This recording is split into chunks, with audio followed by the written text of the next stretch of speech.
Assalomu alaykum. Yana o'sha mavzuga qaytishga majbur bo'ldim. Lekin uni boshqacha burchakdan sizlarga ko'rsatmoqchiman. Bu yerda Nozima bilan sodir bo'lgan voqeada odamlar ikkiga bo'lindi, to'g'rimi?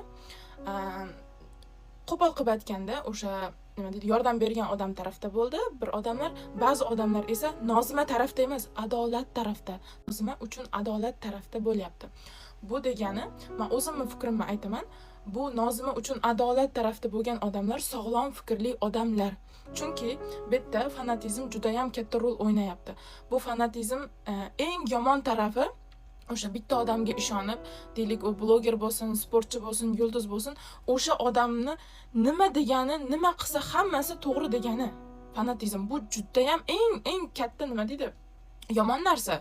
Chunki shaxsi o'zini fikri bo'lmaydi. Misol uchun men kimga fanat bo'lsam, men o'zimning fikrim bo'lmaydi. Deylik o'sha men fanat bo'lgan odam chiqadi-da, 1-2 kun yaxshilik qiladi, ha, to'g'rimi? 3-4 safardan keyin o'ziga anaqa qiladi, shubha uyg'otadi, ha?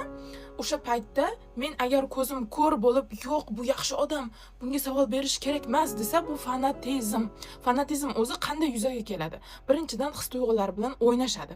Eslab qoling, his-tuyg'ular bilan o'ynashadi. Keyin ma'lumotlarni yana bir tomondan oladi, faqat bitta tomondan. Keyin guruh bosimi yoki ta'siri va oxirgisi adolat va haqiqatni himoya qilaman deyish. Sizga rostdan ham hech narsa bilinmayaptimi, ko'rinmayaptimi?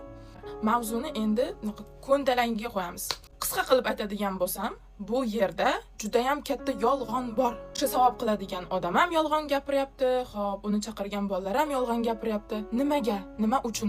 Birinchidan, savob qilmoqchi bo'lgan odam faqat Alloh uchun, nargi dunyosi uchun qiladi. Birovga ko'rsatib qilmaydi. Eshitib olinglar, birovga aytib, men savob qilaman deb yoki bo'lmasam yig'ilgan pullarni muhokama qilmanglar deb qilmaydi. Yaxshilab eslaringda tuting.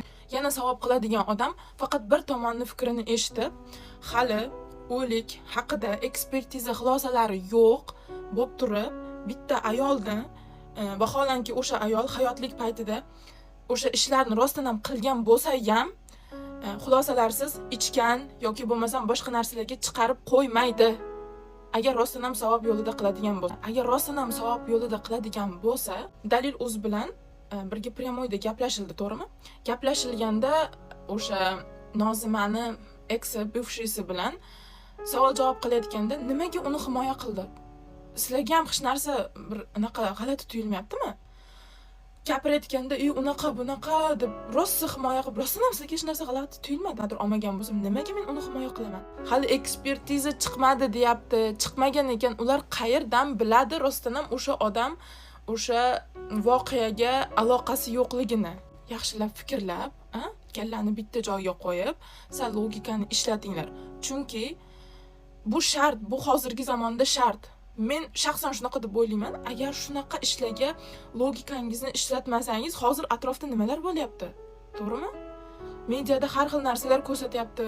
Agar logikangizni shu narsaga, oddiy shu narsaga ishlatmasangiz, ularga qanaqa qilib ishlatasiz? Hozir hamma davlatlar bir-biri bilan urushyapti. Bilmayman. Agar bunaqa bo'ladigan bo'lsa, to'g'risi, misol uchun astag'firulloh, dajjal keladigan bo'lsa, ergashib ketib qolishingiz ham mumkin. O'shaning uchun hamma o'ziga e'tiborli bo'lsin. O'ylaymanki, hammaga tushunarli bo'ldi. Agarda birorta fikr mulohazalaringiz bo'ladigan bo'lsa, kommentariyalarga javoblaringizni yozib qoldiring.